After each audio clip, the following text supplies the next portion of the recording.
Célib TV, bonsoir. Alors c'est la semaine du numérique dans le quartier de Kérourien. Des professionnels, des habitants, des parents et tous ceux que le thème Internet, on en parle, intéresse, sont venus ce soir à l'école de Jean de La Fontaine pour participer à un débat. Je vous invite donc à regarder les images.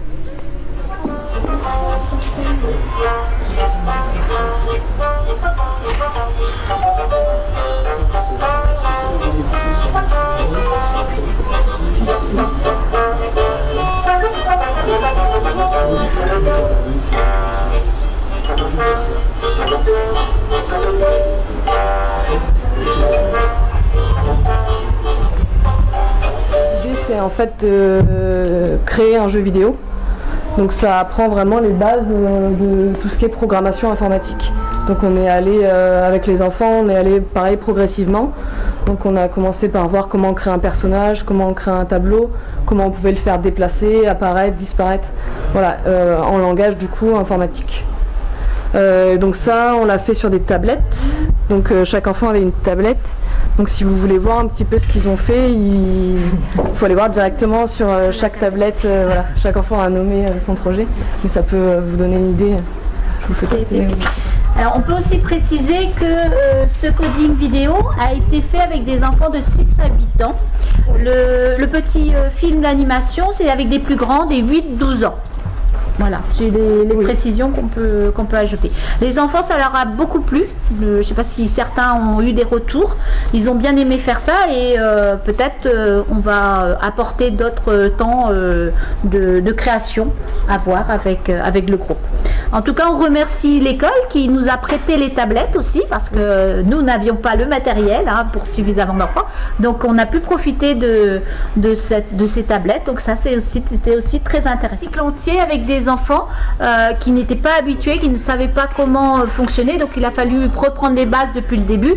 Mais le résultat qu'Elsa nous a présenté là avec son groupe d'enfants, il est plutôt intéressant et très bien fait, à mon avis. Voilà. Donc, je pense qu'on peut applaudir les enfants qui ont beaucoup travaillé.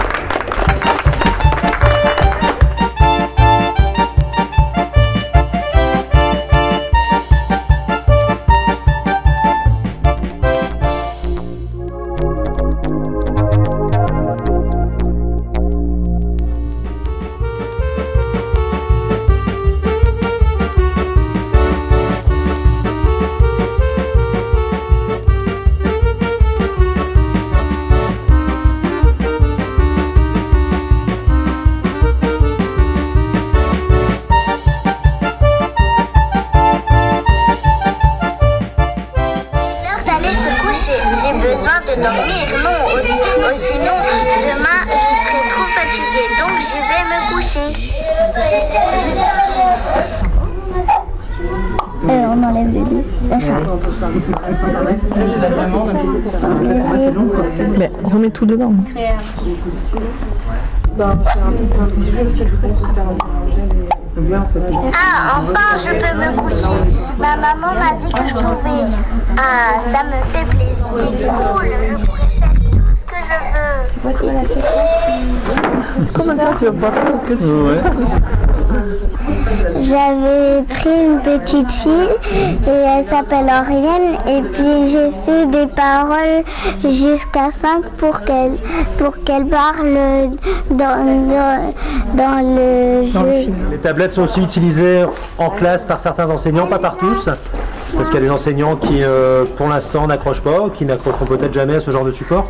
La tablette c'est pas la panacée, c'est pas quelque chose qui va rendre les enfants très performants, très compétents tout de suite. Ça peut être un outil supplémentaire au cahier, au manuel. Voilà. On a une salle informatique également sur l'école qui est toujours utilisée avec des PC fixes.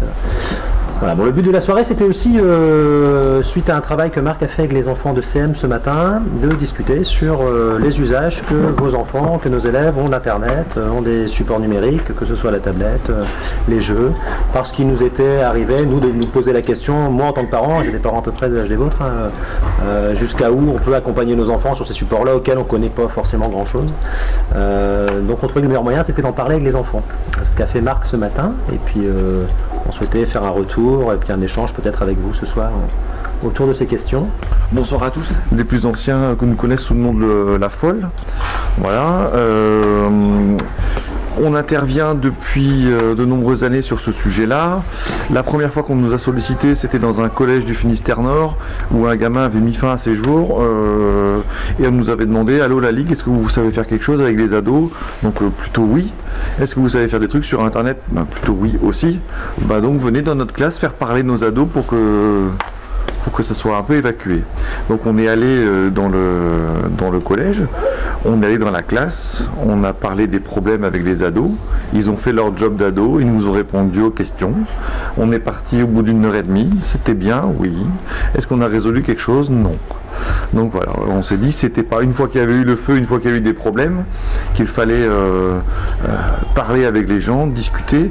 On s'est dit, on va proposer des ateliers avant, pour qu'on puisse mettre du débat et mettre des points de repère éducatifs dans les pratiques. Et ensuite, on a laissé la parole aux jeunes et on estime que c'est mieux de faire comme ça. Alors on ne sait pas si nos conseils portent ou si on a un impact sur la vie des jeunes. On espère que oui. Alors après, on se fie en termes de retour à ce que nous disent les jeunes, à ce que nous disent les CPE, à ce que nous disent les principaux, à ce que nous disent les assistantes sociales ou les parents, une fois qu'on est passé. Voilà, donc je ne peux pas vous garantir que ce que je dis, ce que mon point de vue, ce que le point de vue de la Ligue défend dans les interventions, est-ce que c'est efficace ou pas, si j'ai pas de garantie à vous donner. Donc ce que je peux faire, c'est vous présenter ma façon d'intervenir auprès des enfants, vous donner un petit peu leur réaction, et puis après, ça va être à vous la parole. Si vous voulez me poser des questions sur des trucs qui vous turlupinent ou des réactions des enfants, ou je ne sais quoi, j'essaierai de vous éclairer du mieux que je peux avec ce que j'ai pu voir au cours des années mes années de pratique. C'est M2 sur ce coup-là, donc c'est pas la peine de partir non plus trop loin. Voilà. Donc le premier truc, c'est de leur montrer que sur Internet, on laisse toujours des traces. Donc je leur montre ce schéma-là, où à partir de chaque élément connecté, chaque appareil connecté, je leur dis que sur Internet, on laisse toujours des traces et que ces traces-là sont conservées et qu'on peut les retrouver à un moment donné. Chaque fois que madame m'envoie un texto, son texto est enregistré, ma réponse est enregistrée et que pendant une durée assez longue, ces données sont disponibles. Alors là, du coup, c'est là qu'on a les premières réactions. Ah, c'est dégueulasse, c'est notre vie privée, on fait ce qu'on veut, et puis pourquoi les gens ils nous regardent et ça, bah, on est obligé de dire aussi l'avis de Kylian en CM2 n'intéresse personne, en prenant toutes les précautions qu'il faut pour lui dire sa vie est précieuse quand même, mais que l'existence de Kylian ne préoccupe pas la DGSI, sauf si le même Kylian décidait de mettre en place un petit trafic, etc. Là, à partir de ce moment-là, en France en tout cas, on a le droit, les policiers ont le droit de demander à un juge l'autorisation d'écouter, de consulter les traces qui sont stockées. Sinon, ma vie, la vôtre, n'intéresse pas les grands de ce monde, au moins en France. Aux États-Unis, c'est différent. De base, on écoute tout et ils ont le droit de piocher où ils veulent, quand ils veulent, sans rendre de compte. Voilà à peu près comment ça. En France, il faut justifier la demande avant de pouvoir fouiller dans les informations personnelles. Bon, là, je dis ça pour vous, avec eux, on n'est pas allé jusque-là. Mais déjà, le fait de leur dire qu'ils laissent des traces, c'est important parce que ça casse un petit peu, ça les ramène un petit peu sur terre, ça les ramène dans les réalités matérielles de si je laisse des traces, ça veut dire que mes parents peut-être vont voir les traces. Si je leur dis que peut-être c'est possible qu'on aille voir qu'est-ce qu'ils ont fait et que la box elle enregistre chaque site sur lequel ils sont allés et que peut-être il y a des gens qui vont appeler papa et maman parce que s'il y a un téléchargement de trop de trucs, il va y avoir une facture et que peut-être ils vont se faire avoir, ils reviennent sur terre un tout petit peu. Voilà. Donc on commence par là et ce schéma-là, il est un peu parlant. Surtout que, alors déjà les CM2, ils savent qui sont vos opérateurs. Permet à moi d'enchaîner sur les insultes amicales, puisque vos enfants sont connectés avec un fil rouge sur un fil vert dans la tête. C'est que pour eux, des insultes, ça peut être amical. Voilà, donc dans ces cas-là, si je leur demande, est-ce que vous reviendrez à l'idée de me traiter de connard à la sortie de l'école? Et là, ah non, pas vous, monsieur, quand même. Ah, ok. Mais ton pote, oui. Bah oui, Kylian, oui. Mais toi, non. Ah. Donc c'est fil rouge sur fil vert, connasse avec 3 petits cœurs, ça passe monsieur. On se dit ça entre potes. Et donc là, ça nous permet d'aborder le système de la domination entre les garçons et les filles, ou entre garçons et garçons ou entre filles. Celui qui reçoit le connasse, c'est généralement pas celle qui est ceinture noire de karaté et qui est la grande gueule du collège ou de l'école. C'est toujours la petite frêle, etc., le petit gros, etc. Donc c'est toujours le système de domination qui se met en place. Donc je ne suis pas sûr de l'efficacité de mon discours sur eux parce que c'est compliqué, mais au minimum, ils l'auront entendu au moins une fois. Voilà. Alors après, avec vraiment des plus grands, je parle de leur maman que je peux croiser à Carrefour. Quand ils disent aux filles qu'elles sont bonnes, généralement, leurs mamans, elles ont mon âge, elles ont 40-44 ans. Et quand je les croise à Carrefour, je leur dis, si je disais à ta maman que... Non, ta maman. Là, du coup, ils comprennent. C'est un peu brutal. Avec les petits, je fais pareil. Les plus grands, je ah non, pas ma mère, vous n'avez pas droit. Par contre, toi, tu as droit avec toutes les filles de la classe. Oui, mais c'est pas pareil. C'est pas ma mère. C'est pas ma mère, d'accord. Donc voilà pour les photos, avec ça généralement on a... c'est plutôt pas mal.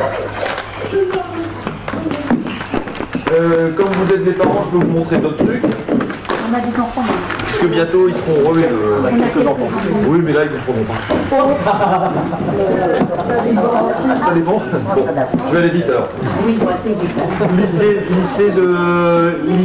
Lycée Vauban à Brest, un adolescent qui s'est fait virer de son lycée puisque sur le réseau social de sa copine, il a validé la photo en disant c'est quand je me fais chier à l'internat. Jusqu'à preuve du contraire au lycée de Vauban, il est interdit de fumer des joints à l'internat. Et donc là ça nous permet d'aborder la question est-ce que les réseaux sociaux c'est dangereux? La réponse c'est non. Les outils en eux-mêmes ne sont pas dangereux, c'est l'usage et l'utilisation qui en font quelque chose de dangereux. Soit sur YouTube, c'est très bien, tu fouilles YouTube, oui, ils vont trouver la recette des cookies. Et s'ils veulent faire des explosifs, ils vont la trouver aussi. Et c'est pas YouTube qui est en cause, c'est les demandes. Elle a fait son délire. Mais c'est tous les jours. Ouais, voilà. Parce que les gens, en fait, ils sont tellement habitués à consommer de suite que quand ils voient une information, au lieu d'aller chercher plus loin, ils vont de suite Pas de temps. dans l'interprétation et de suite dans le buzz, dans le coup de gueule. Ou propager des fausses informations pour forger les esprits aussi, faire peur, etc. Il y a des manœuvres politiciennes derrière, des manœuvres... Voilà,